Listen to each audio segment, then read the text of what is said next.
Mari kita bersama-sama membuka 1 Korintus pasal 15 ayat yang ke-20. Tetapi yang benar ialah bahwa Kristus telah dibangkitkan dari antara orang mati sebagai yang sulung dari orang-orang yang telah meninggal. Di dalam ayat ini kita melihat ada satu pernyataan atau satu kebenaran. Dikatakan tetapi yang benar, berarti ayat-ayat di atasnya ada yang tidak benar. Nah, inilah saudara-saudara yang akan saya sampaikan. Ada yang benar, ada yang tidak benar. Ada jalan pikiran yang benar, ada jalan pikiran yang salah. Ada pendapat yang benar, ada pendapat yang salah. Ada perasaan, pengertian yang benar, tetapi ada perasaan ataupun pengertian yang tidak benar. Hal ini perlu kita mengerti, karena kalau cara berpikir kita salah, pengertian kita salah, perasaan kita salah, maka itu akan membawa kepada kesalahan-kesalahan yang lebih jauh. Bahkan tidak jarang kita akan kehilangan banyak berkat karena kita salah. Salah dalam berpendapat, salah dalam kita berpikir, salah kita menyangka, salah dalam berperasaan dan sebagainya. Sebelum kita menginjak lebih jauh, saya akan berikan beberapa contoh yang salah dulu. Coba kita baca di dalam Keluaran pasal 17 ayat yang ketiga. Hauslah bangsa itu akan air di sana, bersungut-sungutlah bangsa itu kepada Musa dan berkata, mengapa pula engkau memimpin kami keluar dari Mesir untuk membunuh kami dan anak-anak kami dan ternak kami dengan kehausan.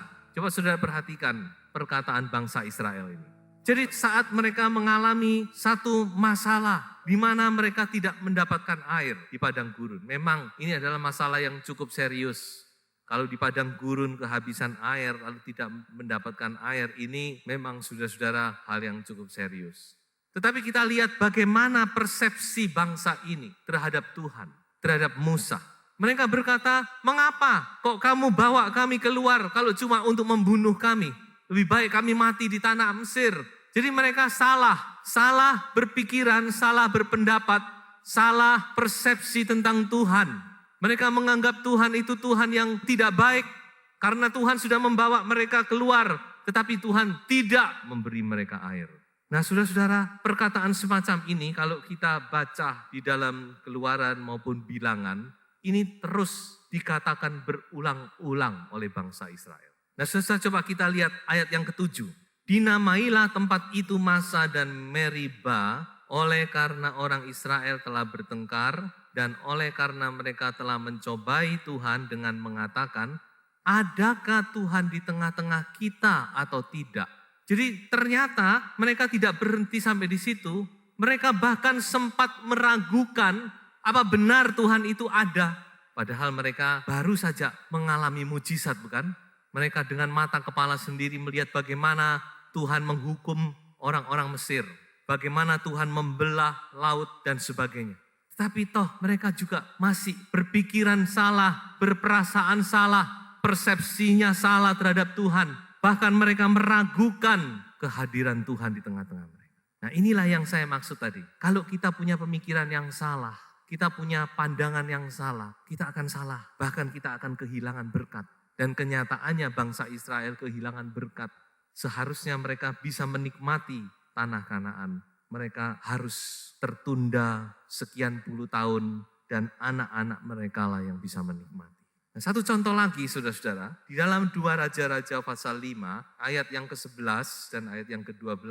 Tetapi pergilah Naaman dengan gusar sambil berkata, aku sangka bahwa setidak-tidaknya ia datang keluar dan berdiri memanggil nama Tuhan Allahnya. Lalu menggerak-gerakkan tangannya di atas tempat penyakit itu.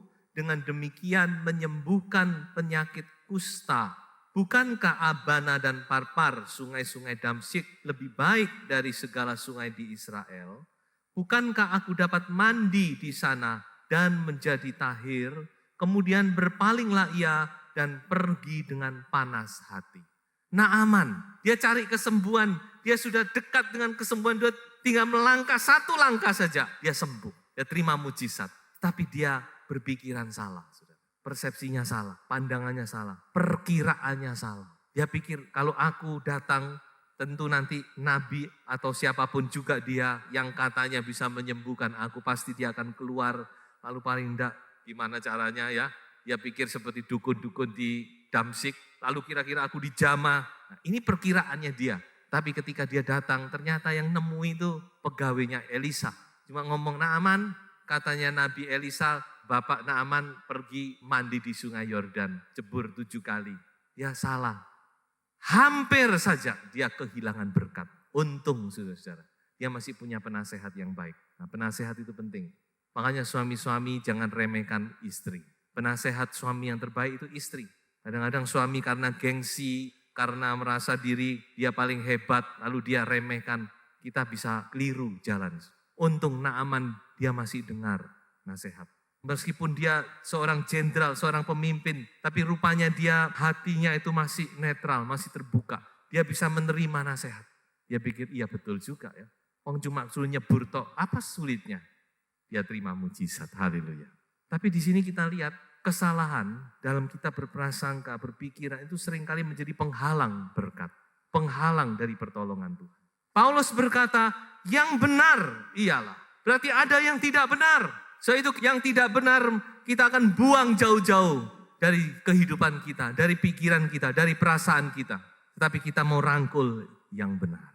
Ada 3 hal yang akan saya sampaikan. Apa yang benar dan yang tidak benar. Pertama-tama, mari kita kembali kepada ayat pokok kita. Di dalam 1 Korintus pasal 15 ayat 20 itu. Di sini ada pernyataan yang benar, yang menjadi dasar daripada iman Kristiani. Tetapi yang benar ialah bahwa Kristus telah dibangkitkan dari antara orang mati sebagai yang sulung dari orang-orang yang telah meninggal. Kalau saudara mau merenungkan ayat ini akan berbicara banyak sekali saudara, dalam kehidupan kita. Tapi satu hal yang akan saya sampaikan, bahwa kita mempunyai Tuhan yang hidup. Haleluya. Allah yang kita sembah di dalam Yesus Kristus bukan sekedar tokoh sejarah yang sudah mati, dikubur. Nah saudara-saudara, dikatakan oleh Rasul Paulus dengan jelas, yang benar Yesus Kristus sudah dibangkitkan. Artinya Tuhan yang kita kenal, Tuhan yang kita sembah di dalam Yesus Kristus, Dia adalah Tuhan yang hidup dan berkuasa. Haleluya. Oh haleluya, bangkitkan iman saudara. Saudara, kita mempunyai Tuhan yang hidup, bukan Tuhan yang mati, bukan Tuhan yang terbaring, di mana kita harus datang berziarah, memberikan bunga, berdoa di kuburannya. Tidak, tetapi Dia adalah Tuhan yang hidup. Dia hidup, haleluya, haleluya. Karena Dia hidup, kita dapat menghadapi hari esok, haleluya. Kadangkala orang bertanya kepada kita. Coba kita baca Mazmur 115 ayat 2 dan 3. Orang yang tidak mengerti, dia bertanya demikian. Ayat 2 dan 3. Mengapa bangsa-bangsa akan berkata, di mana Allah mereka? Kadang-kadang orang Kristen juga ditanya, di mana Allahmu? Di mana Yesusmu? Tapi apa yang dikatakan oleh ayat ini? Allah kita di sorga dan Dia melakukan apa yang dikehendakinya. Dengan lain kata, Allah duduk di sorga dan Dia memegang kedaulatan. Dia punya kuasa penuh. Dia mau melakukan apa, itu terserah Dia. Allah yang kita sembah adalah Allah yang penuh dengan kuasa. Seringkali saudara-saudara, bukan cuma orang yang tidak percaya. Kadang-kadang kita pun yang sudah percaya, kita bisa bertanya-tanya, Tuhan itu ada apa enggak sih sebenarnya? Kadang-kadang waktu kita mengalami masalah yang berat, kita bisa ragu, kita bisa bertanya, kita bisa berpikir, sebenarnya Tuhan itu nyata enggak sih? Tapi mari segala pikiran-pikiran itu kita buang jauh-jauh di dalam nama Yesus. Yesus yang kita sembah adalah Yesus yang hidup. Mari kita baca di dalam kitab Ibrani pasal 7 ayat 25. Rasul Paulus dia berkata demikian, Karena itu ia sanggup juga menyelamatkan dengan sempurna semua orang yang oleh dia datang kepada Allah. Sebab ia hidup senantiasa untuk menjadi pengantara mereka. Ia hidup senantiasa. Tuhan yang kita sembah adalah Tuhan yang hidup. Amin. So itu jangan kita ragu. Pada waktu hari mendung yang gelap, pernahkah kita ragu kalau matahari itu tidak bersinar? Pernah, saudara? Kita tidak pernah ragu kan. Kita tahu mendung ini cuma sementara. Nanti kalau mendung ini hilang, matahari itu akan nampak kembali, saudara-saudara. Di balik mendung, matahari tetap bersinar. Dalam kehidupan kita pun demikian. Kadang-kadang Tuhan izinkan hidup kita seperti ditutup dengan awan, saudara. Tapi itu bukan berarti Tuhan tidak ada. Bukan berarti Tuhan itu tidak tahu. Dia ada di sorga. Dan lebih dari itu, dia menyertai kita senantiasa. Nah inilah yang akan kita lihat. Hal yang kedua, mari kita baca di dalam Mazmur 31 ayat yang ke-23. Di sini kita melihat ada perasaan yang tidak benar, tapi seringkali juga kita alami hal ini. Di dalam Mazmur 31 ayat yang ke-23, pemazmur berkata demikian, aku menyangka dalam kebingunganku, aku telah terbuang dari hadapan matamu. Nah ini yang pertama. Tetapi sesungguhnya engkau mendengarkan suara permohonanku, ketika aku berteriak kepadamu, minta tolong. Haleluya, haleluya. Bukankah ini juga seringkali kita alami? Pada waktu kita mengalami satu kebingungan, kita panik, kita tidak tahu berbuat apa-apa. Lalu kita berdoa seolah-olah tidak ada jawaban. Kita berpikir, Tuhan sudah tidak mendengar doaku. Tuhan sudah melupakan aku. Tuhan sudah meninggalkan aku. Tetapi yang benar, Tuhan mendengar doa kita. Tuhan tidak pernah meninggalkan kita dalam segala keadaan. Mari kita baca ayat tersebut di dalam Ibrani pasal 13 ayat yang kelima bagian yang B. Karena Allah telah berfirman, aku sekali-kali tidak akan membiarkan engkau dan aku sekali-kali tidak akan meninggalkan engkau. Haleluya. Saudara yang mengalami kesesakan hari-hari ini, saudara renungkan ayat ini, pegang ayat ini, masukkan di dalam hatimu. Percaya bahwa Tuhan tidak meninggalkan kita. Sekali-kali dia tidak akan meninggalkan kita. Haleluya. Di dalam ayat yang lain dikatakan bukan cuma Tuhan tidak meninggalkan kita, tetapi Tuhan ikut, dia bisa mengerti, dia bisa ikut merasakan apa yang kita alami. Dalam Ibrani pasal 4 ayat 15 dikatakan karena dia pernah alami segala yang dialami oleh manusia. Sebab itu dia ikut merasakan penderitaan kita. Dalam bahasa aslinya dipakai kata simpateo. Itu artinya simpatik, bersimpati. Coba saya berikan satu contoh. Di dalam Kisah Para Rasul pasal 8 ayat 1. Lalu kita loncat pasal 9 ayat 4. Dikatakan di situ demikian. Pada waktu itu mulailah penganiayaan yang hebat. Perhatikan perkataan ini. Penganiayaan yang hebat terhadap jemaat di Yerusalem. Kita tidak bisa mengerti sampai bagaimana hebatnya, tapi firman Tuhan jelas berkata penganiayaan yang hebat. Loh kok bisa? Mengapa terjadi? Tuhan izinkan. Saudara. Jadi jangan kaget saudara-saudara. Kalau ini terjadi jangan kaget saudara. Ini sudah pernah dialami. Penganiayaan yang hebat Tuhan izinkan. Saya yakin dalam situasi yang demikian saudara-saudara, banyak orang yang mungkin tergoyah imannya. Banyak orang yang mungkin undur bisa jadi. Yang jelas banyak orang-orang yang mengungsi tinggalkan Yerusalem.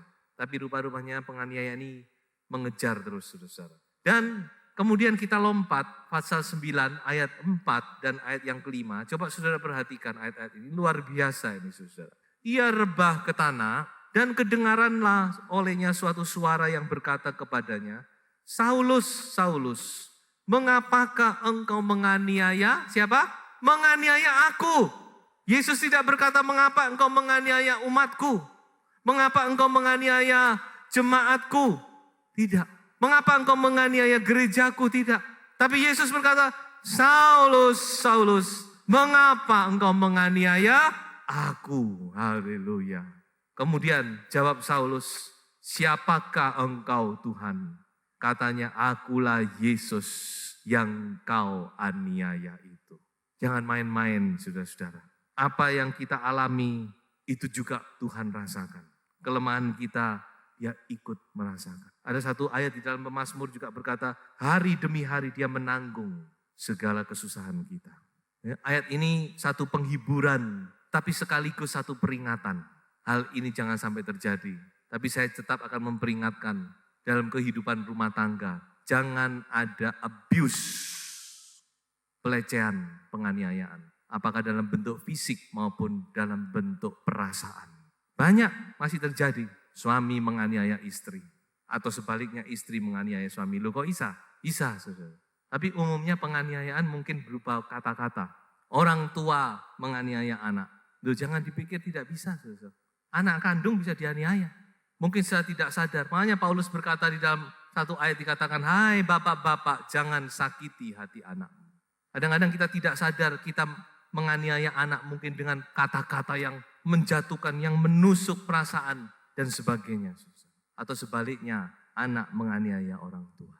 Ya, saya berharap jangan sampai terjadi. Tapi tetap saya akan katakan berhati-hatilah. Karena apa yang dialami oleh umat Tuhan yang sungguh-sungguh, yang setia kepada Tuhan, itu juga mengena kepada Yesus. Makanya Yesus tidak berkata kepada Saulus, Saulus, kenapa kamu kok menganiaya umatku? Tidak. Tapi dia berkata, Saulus, Saulus, mengapa engkau menganiaya aku? Haleluya. Pemazmur berkata, dalam kebingunganku, aku berpikir aku sudah terbuang dari hadapan Allah. Tuhan sudah tidak mendengar doaku. Tapi tidak demikian, saudara-saudara. Yang benar, Tuhan tetap menyertai kita. Apapun juga keadaan saudara dan saya. Dan Dia ikut merasakan apa yang kita alami. Dan Dia sanggup menolong kita, saudara-saudara. Saya tutup bagian ini dengan satu ayat di dalam Ibrani pasal 2 ayat 18. Sebab oleh karena Ia sendiri telah menderita karena pencobaan, maka Ia dapat menolong mereka yang dicobai. Oh puji Tuhan, saudara. Saudara yang mengalami pencobaan hari-hari ini, jangan kecil hati. Angkat wajahmu, pandang kepada Yesus. Dia masih ada, Dia masih mendengar, dan Dia mau menolong kita yang percaya kepadanya. Bagian yang ketiga, mari kita baca di dalam 2 Petrus pasal 3, ayat 3, ayat 4, loncat ayat 9. Di sini juga kita melihat ada pandangan yang tidak benar, tetapi ada pandangan yang benar.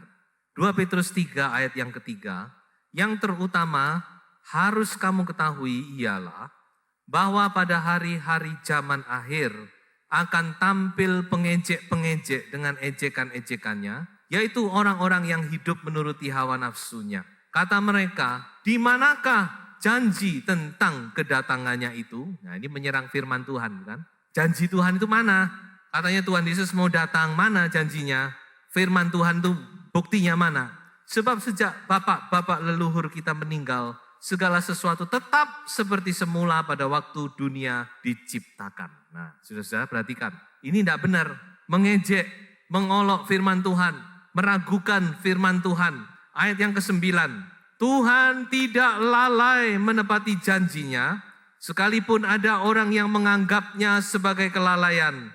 Tetapi Ia sabar terhadap kamu, karena Ia menghendaki supaya jangan ada yang binasa, melainkan supaya semua orang berbalik dan bertobat. Haleluya. Jadi saudara, ada orang-orang yang akan mengejek, mengolok bahwa firman Tuhan itu tidak benar. Janji Tuhan itu nonsens. Janji kosong. Firman Tuhan itu tidak terbukti. Mana buktinya? Tuhan mau datang mana? Dan mungkin juga dalam hal-hal yang lain, bukan cuma masalah kedatangan Tuhan. Mungkin banyak orang akan bertanya-tanya, akan mengolok kita. Bahkan mungkin kita sendiri, saudara-saudara, meragukan akan kebenaran janji Tuhan. Bisa terjadi. Perasaan-perasaan yang demikian, saudara-saudara. Kita berkata, mana janji Tuhan? Tuhan berkata akan mencurahkan rohnya. Tuhan berkata akan memulihkan gerejanya. Tuhan berkata akan menyempurnakan gerejanya. Mana buktinya? Saudara, saya mau memberitahu, Tuhan tidak lalai menepati janjinya.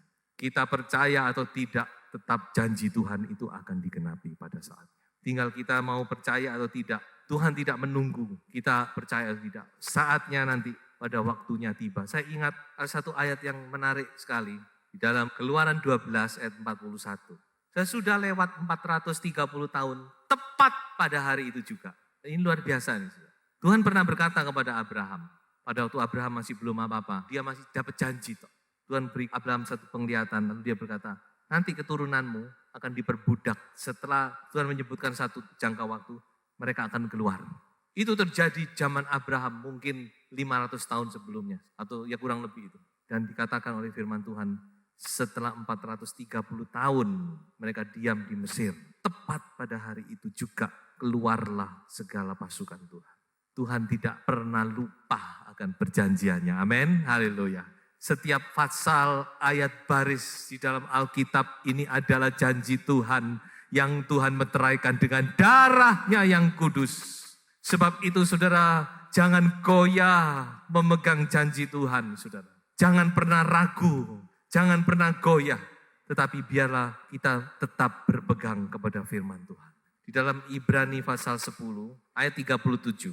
Sebab sedikit, bahkan sangat sedikit waktu lagi ia akan datang, sudah akan ada tanpa menangguhkan kedatangannya, tetapi orangku yang benar akan hidup oleh iman. Dan apabila ia mengundurkan diri, maka aku tidak berkenan kepadanya. Ayat-ayat ini dikutip dari kitab Habakuk. Habakuk pasal 2 ayat 3 dan 4. Dikatakan di situ, kalau kamu merasa ada penundaan, tetap kamu nantikan. Karena Tuhan tidak akan mengulur-ngulur waktu.